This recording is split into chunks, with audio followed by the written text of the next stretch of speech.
What? Hai Sobat Kino. Kembali lagi bersama gua Kino di channel Toim Kino.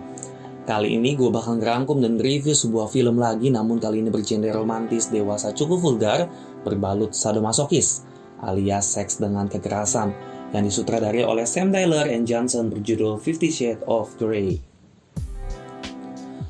Banyak yang berasumsi bahwa film ini menjadi istimewa karena bukan hanya dari aspek adegan pengecrotan skidi papap selebemnya saja, tetapi alur ceritanya yang gak jelas serta perdebatan moral dari kandungan film ini, karena film ini termasuk ke dalam kategori dewasa alias 18+. Tentunya kalau dilihat di bioskop, film ini udah banyak disensor sana-sini. Bahkan Kino tahu katanya di Turki, film ini disensor hingga 45 menit. Bayangin, setengah film disensor terus mau nonton film apa nying? Film ini dirilis pada tahun 2015, tepatnya pada bulan Februari bertepatan dengan bulan kasih sayang atau Valentine's Day. Film ini merupakan adaptasi novel karya E.L. James yang kemunculannya sukses menghebohkan dunia. Tak hanya itu, novel ini kemudian dibuat trilogi dan merupakan fiksi lepas dari novel bestseller Twilight, karya Stephenie Meyer. Honge, supaya nggak kelamaan langsung lanjut ke alur ceritanya. Scene awal dimulai dengan memperlihatkan seorang wanita cantik yang bernama Anastasia Steele atau yang akrab disapa Anna. Dia merupakan mahasiswi sastra yang tinggal bersama dengan sahabatnya, Catherine Cavana. Catherine merupakan penulis untuk jurnal kampus, namun pada suatu hari ia jatuh sakit dan meminta tolong kepada Anna untuk menggantikannya guna mewawancarai pengusaha muda sukses bernama Christian Grey. Hingga suatu hari tibalah waktunya Anna untuk mewawancarai Grey. Terlihat Anna sudah tiba di sebuah kantor yang cukup besar dan disambut oleh seorang wanita yang bekerja di perusahaan itu dan diantarkan ke sebuah ruangan. Nggak tahu karena gugup atau bagaimana, Anna tiba-tiba tersandung dan ada seorang pria yang menolongnya. Dialah Christian Grey yang akan Anna wawancarai nantinya. Setibanya di dalam ruangan Grey, Anna pun merasa tambah gugup dan kelupaan untuk membawa pulpen. Jadi akhirnya Grey pun meminjamkan pulpen kepadanya. Saat wawancara tiba, ketika Grey sedang menjawab pertanyaan wawancara tersebut, gak tahu karena polos atau karena gimana, Anna malah ngegigit-gigit pensilnya dan malah ngebuat si Grey menjadi tambah grogi. Tanpa disadari dari tatapan mereka berdua sepertinya sudah tumbuh rasa cinta di antara mereka. Scene pun berpindah ketika Anna sudah pulang ke rumah sambil senyum-senyum sendiri dan terlihat temannya yaitu si Cat sedang memperhatikannya dan bertanya kepadanya tentang apa yang terjadi, namun Anna tidak menjawabnya. Anna pun terus memandangi foto Grey dari laptopnya sambil menggigit-gigit manja bibir bawahnya. Hai, nafsu kali dia loh. Keesokan harinya setelah Anna pulang kuliah, Anna pun langsung ke tempat ia bekerja. Ia memiliki kerjaan sambilan sepulang kuliahnya itu. Saat Anna sedang bekerja, tiba-tiba Anna terkejut karena Grey sudah berdiri di dalam toko tempat ia kerja itu. Ternyata si Grey datang untuk membeli tali dan juga lakban. Anna pun berterima kasih kepada Grey karena telah menjawab semua pertanyaan Kate, dan Anna pun menyampaikan bahwa Kate sangat kesulitan untuk memperoleh foto Grey. Setelah membayar belanjaannya itu, Grey pun meminta nomor telepon Anna karena Grey bersedia difoto dan akan melakukan pemotretan atas kegiatan wawancara Kate tersebut. Tibalah hari di mana sesi foto dilakukan, dan setelah sesi foto selesai, Grey pun mengajak Anna untuk ngopi-ngopi cantik di sebuah kafe. Mereka pun berbincang-bincang banyak hal, mulai dari keluarga, kehidupan, hingga masalah keromantisan. Anna pun menjawab bahwa ia sangat menyukai hal-hal yang berbau romantis seperti kebanyakan cewek-cewek pada umumnya, apalagi kayak di film-film Korea nonoh. Namun Grey pun menjadi sangat aneh dan berkata bahwa ia tidak pantas untuk Anna dan memintanya untuk menjauh dari dirinya. Anna pun menjadi sakit hati dan meninggalkan Grey. Kate yang adalah sahabatnya Anna itu sangat mengerti keadaan sahabatnya, dan Kate pun mengajak Anna untuk pergi berpesta untuk merayakan hari terakhir ujian mereka di kampus. Scene pun berpindah ketika Anna dan semua teman-temannya sedang berpesta. Anna yang tampaknya sudah minum banyak sekali alkohol terlihat sudah kapal oleng kapten. Anna pun pergi ke toilet dan saat sedang mengantri, Anna pun menelpon Grey dan mengatakan bahwa ia akan mengembalikan buku yang ia berikan.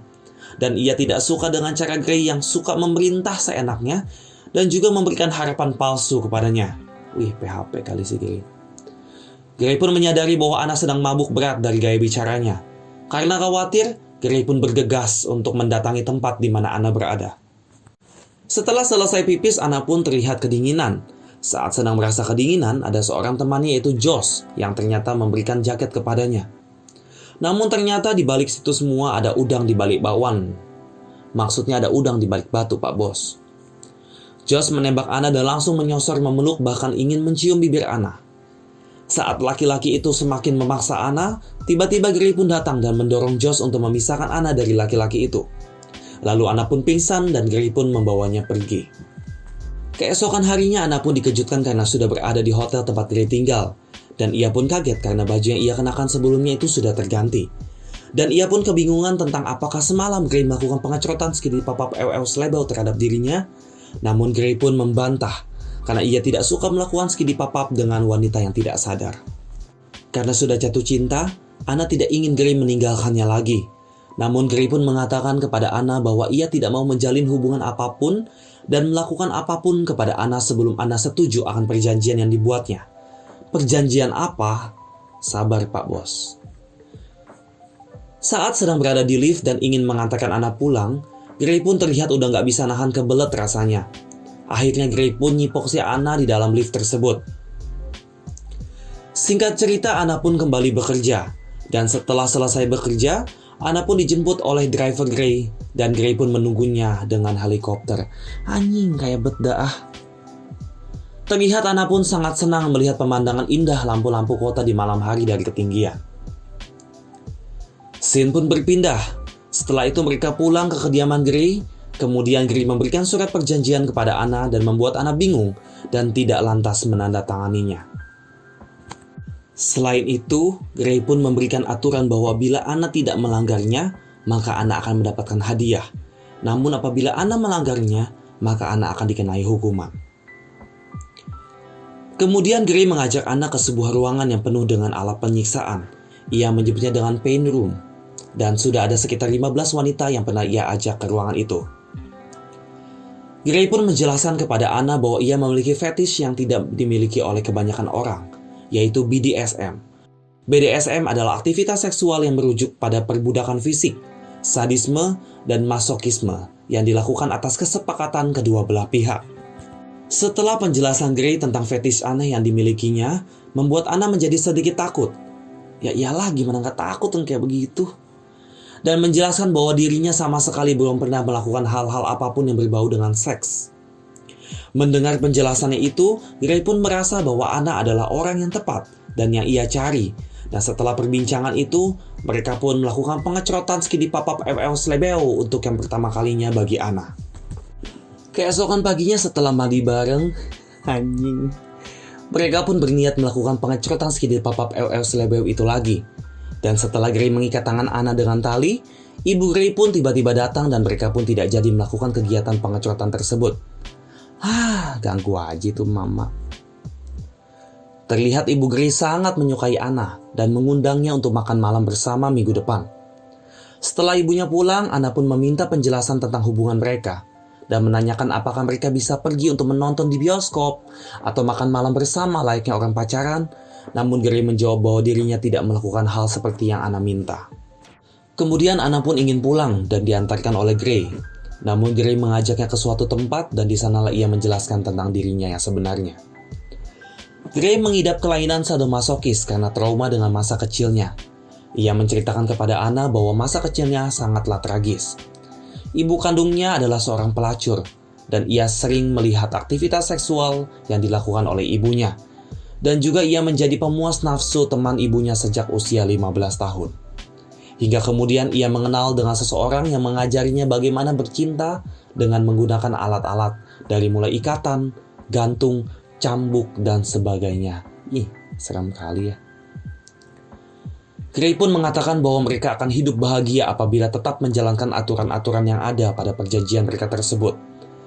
Anna pun diantarkan pulang oleh Gray, dan Gray memberikan kembali surat perjanjian kedua yang ternyata tercantum aturan-aturan yang lebih detail atau lebih terperinci. Dikarenakan Anna belum memberikan jawaban apapun, Gray pun tiba-tiba muncul di rumah Anna dan menanyakan tentang jawaban atas perjanjian tersebut. Di rumah Anna pun mereka melakukan pengecrotan skidi pop-up slebel.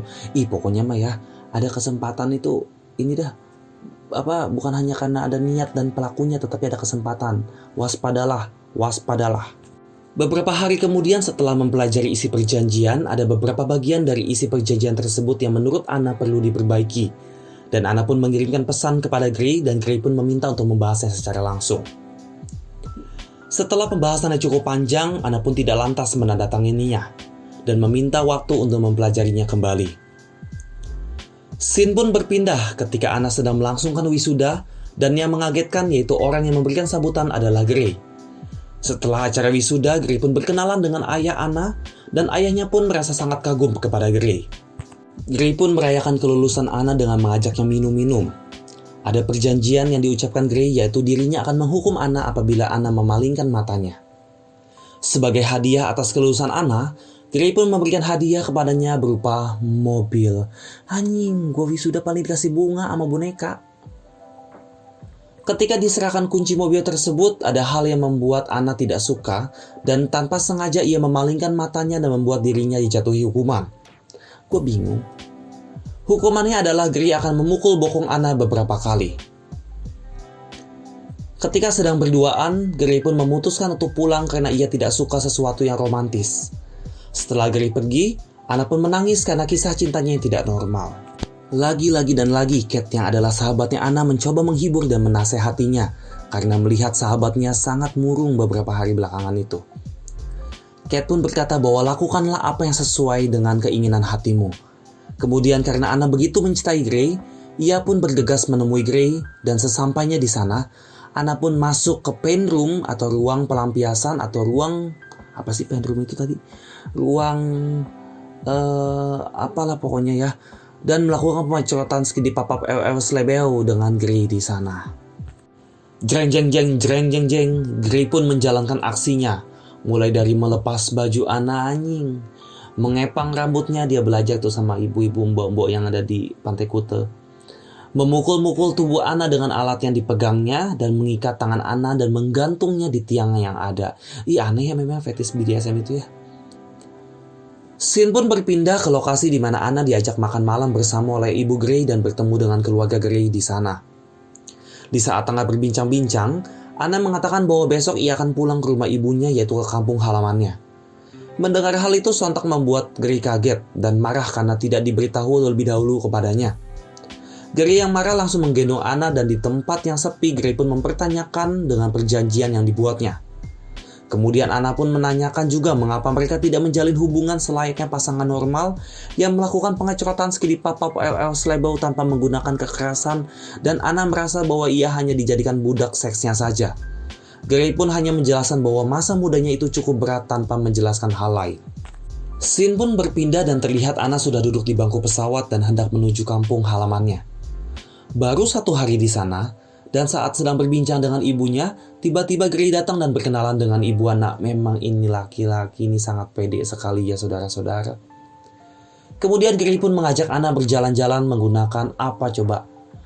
Pesawat. Anjing, lu mikir dong bosku, kemarin helikopter, sekarang pesawat, besok apa? Kapal pesiar. Terlihat wajah Anna yang sangat bahagia bersama dengan Gray di sana. Dan tiba-tiba Gray pun harus pulang ke Seattle karena urusan pekerjaannya. Dan setelah itu Anna pun berpamit kepada ibunya untuk pulang juga. Melihat Gray yang sedang sibuk, Anna pun menghampiri Gray. Dan setelah melihat Anna, Gray pun langsung menyuruh Anna masuk ke ruang penyiksaan tersebut atau pain room. Nah, itu dah ruang penyiksaan. Dengan rasa takut tapi Anna tetap menuruti perintah Gray. Kemudian tangan Anna pun diikatnya dan pengecorotan skidi pop-up LL Slebeo pun dilakukan. Malam harinya Anna pun kembali menanyakan tentang hubungan mereka dan mengapa mereka tidak bisa seperti pasangan pada umumnya. Dengan sedikit kesal, Gray pun menjawab bahwa inilah dirinya.